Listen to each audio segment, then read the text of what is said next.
Brother made my life hell. Later found out he got my wife pregnant and our son wasn't mine. Now he's crawling back after our parents disowned him and left me their $2 million inheritance. I have a younger brother, Caleb, who has absolutely despised me all my life. If you're wondering, maybe it was out of jealousy, well, you're wrong. I wasn't the favored child, he was. So, there was nothing for him to be jealous about. Let me give you some context. My mom has always pampered Caleb. He was the golden child in our family. She would cook his meals, do his laundry, and even ask me to help him with schoolwork. I was expected to support him just because he was family, but the same kindness was never extended to me. I grew up quite independent and learned to accept it. Maybe it was partly my fault for accommodating his needs without reciprocation.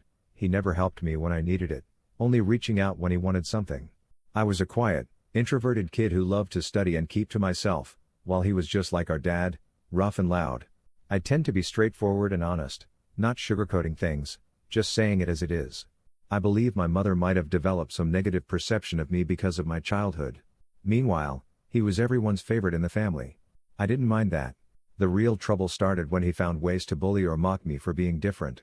He'd tease me about my height or glasses, sneak into my room to read my diary so he could complain to my mom about what I'd written. I'd yell at him and complain to my parents, but they'd brush it off, telling me it was no big deal. He did more terrible things, nearly breaking my glasses, putting nasty stuff in my food, even stones in my cereal once. Luckily, I caught them before I could get hurt. I told my mom, but she dismissed it, saying that's just brotherly bonding.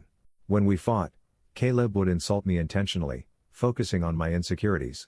We went to the same school, so he knew I was being bullied by some kids. Instead of supporting me, he'd side with those bullies, calling me names like the ugly loser or hairy monkey, even encouraging them to physically hurt me because, according to him, I was just a big failure. Once, in a petty fight, he told me to kill myself. That one really hit me hard, especially since I was struggling with my mental health at the time. I'm doing better now, but hearing my own brother wish death upon me was a brutal blow. Our father was often at work, and mom didn't seem to care much. She even scolded me once, blaming me for irritating Caleb during play. Things only got worse. There was a moment in high school when Caleb tried to set my hair on fire.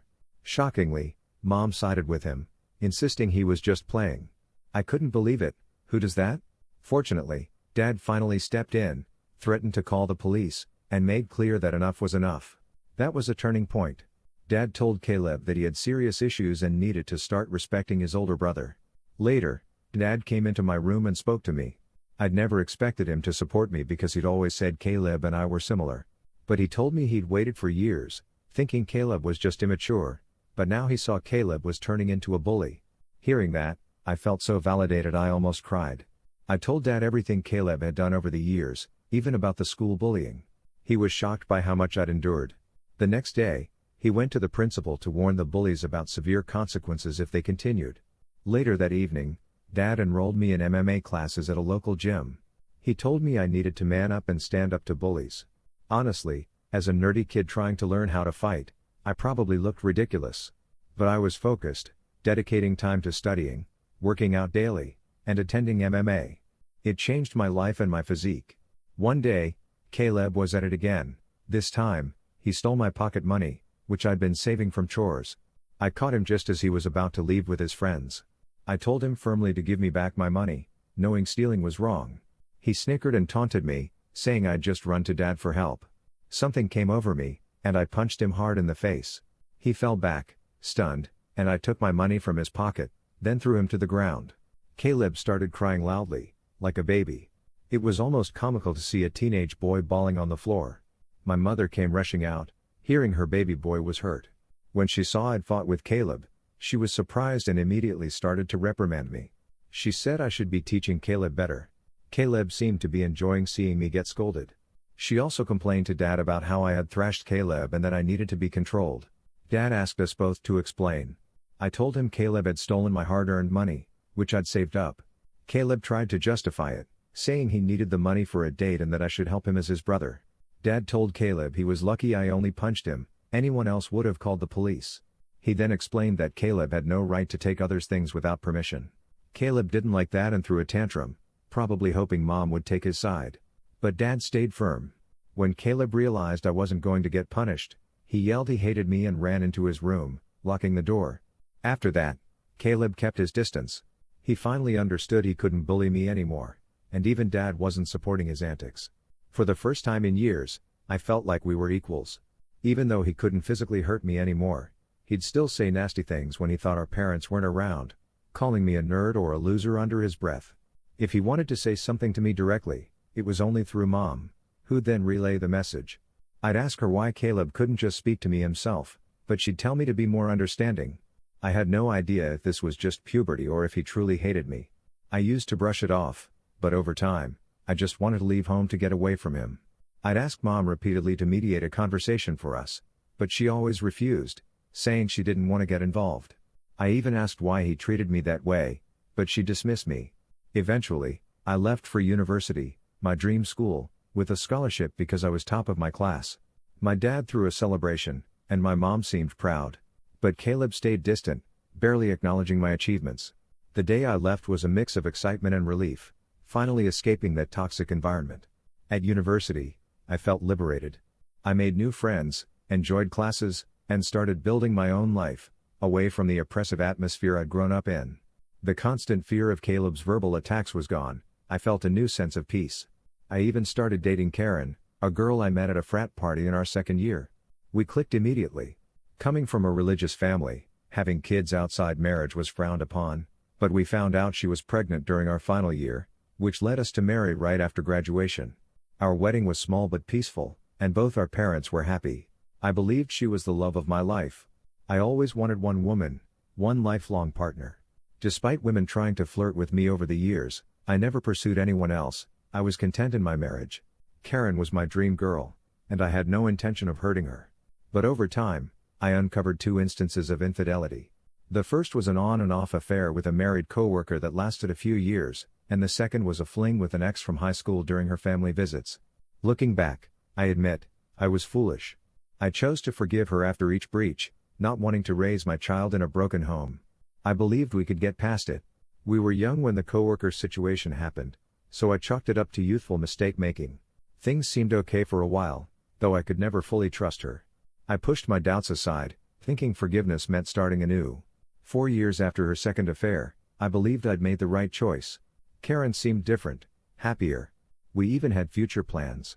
Then, 3 months ago, everything was shattered again. She told me she'd been sleeping with someone else for some time and that our son might not even be mine. Hearing that, I felt like the ground was pulled from under me. Shock, betrayal, disbelief, my mind was racing. I asked her why she kept such a huge secret, how she could do this to me. Her reaction was cold, distant. She seemed almost unfazed by the pain she'd caused. Her answers were vague, leaving more questions. It was a surreal, agonizing moment. Trust broken, family uncertain. I kept asking her to tell me the truth about the father of the child, because I'd been raising him from day one. Eventually, she admitted it was Caleb. My eyes widened. I asked her what she meant. That's when she told me how she and Caleb had become friends when I introduced her to my family, and she stayed with us from Thanksgiving through New Year's. Caleb, who was usually cold to me, was warm and polite to her. She wanted acceptance, so she spent a lot of time with my mom. She noticed Caleb and I weren't close and asked about it, and I finally opened up about how our relationship was strained. She understood, but she started including Caleb in outings, hoping we'd warm up to each other. When we watched movies, she'd invite Caleb, and we'd end up watching whatever he wanted. During this time, Caleb and I did exchange a few words, an improvement from the silent treatment. Karen told me how Caleb confided in her about his struggles and recent breakup. He seemed vulnerable, and they struck up a friendship. She even said he'd flirt harmlessly with her when I wasn't around. Somehow, she said, one thing led to another, and she couldn't control herself anymore. I could hardly bear to imagine it. The sight of my wife and brother sleeping together made me sick. She told me she felt guilty afterward, ran away from him, and went back home. That's true. She abruptly told me she wanted to leave for the holidays. I begged her to stay, but she insisted she had to go. When college resumed, she returned to her usual cheerful self, and I never questioned her. 2 weeks later, we found out she was pregnant. She told me she didn't know if I was the father or Caleb. She had no proof, since I was already taking care of the child. She said she chose to stay with me because I was more dependable. That's why we married. My entire world crumbled. The son I loved and cared for might not even be mine. I asked her if she'd been sleeping with Caleb recently, and she slowly nodded yes. She explained they kept in touch, shared chemistry, sneaking off to hotels under the guise of work trips. She said half her business trips were romantic getaways with him. I asked why she'd stay married to me if she really wanted Caleb. She said she didn't want to be the one to end the marriage, and that I was a good father. She claimed she made a mistake and didn't know when to stop. I told her I appreciated her honesty and that I was leaving. She begged me to stay, to fight for her, saying mistakes happen, and we could fix this. But I was done. I started packing my things, walking to the door. She cried, begged for forgiveness, insisted I should scream or yell, yet I remained calm, thinking about my next move. I packed clothes into a suitcase. She kept saying if I loved her, I'd stay and fight. When I didn't respond, she tried a different tactic, saying our son would be hurt if we divorced, that children shouldn't grow up in a broken home. I reminded her I might not even be the father, which made her cry harder and scream that I was cruel, that I could walk away since I'd been there for the child from the start.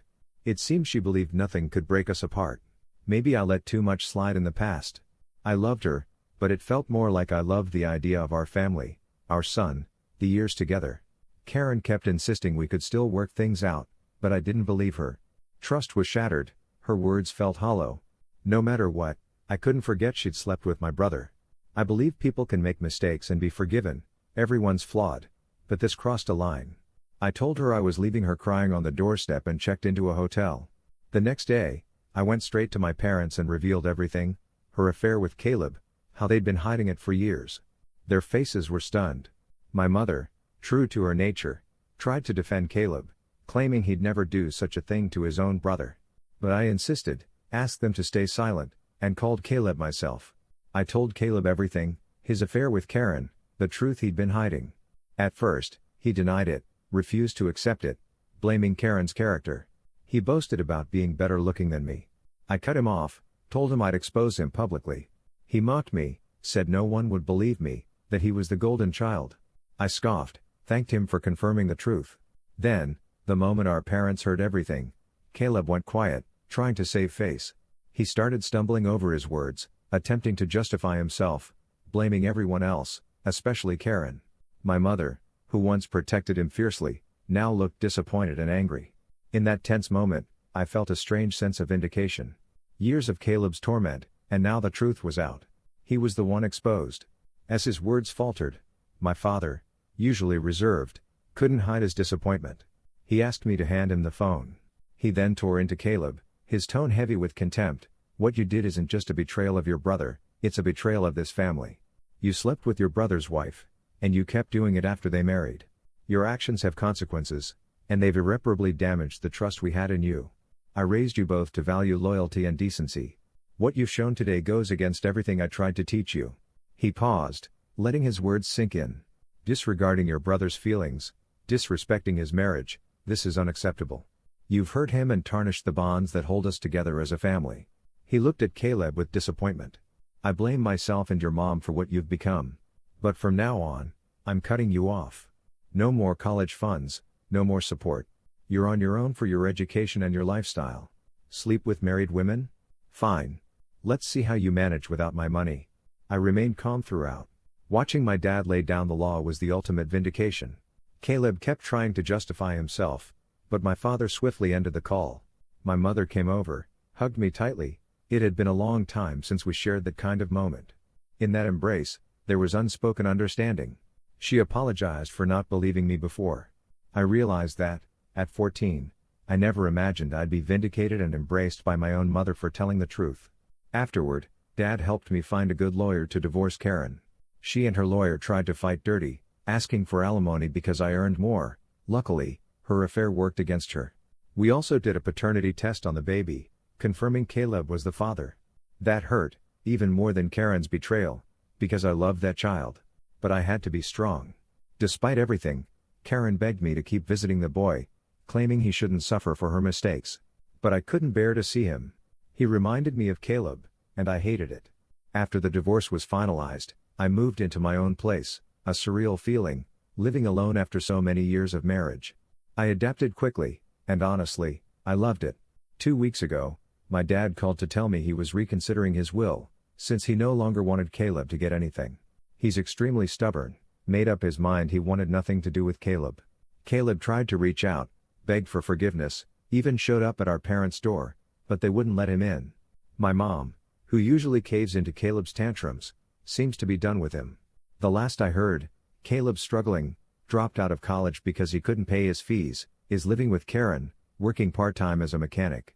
I think they're raising Henry together, which I guess is a good thing. I don't bring Caleb up with my parents anymore, and they don't mention him either. As for me, I'm doing well. I got promoted 2 months ago, my salary has increased significantly. I haven't dated anyone since, I still need time and space to heal. I've been attending therapy classes, and we'll see how that goes.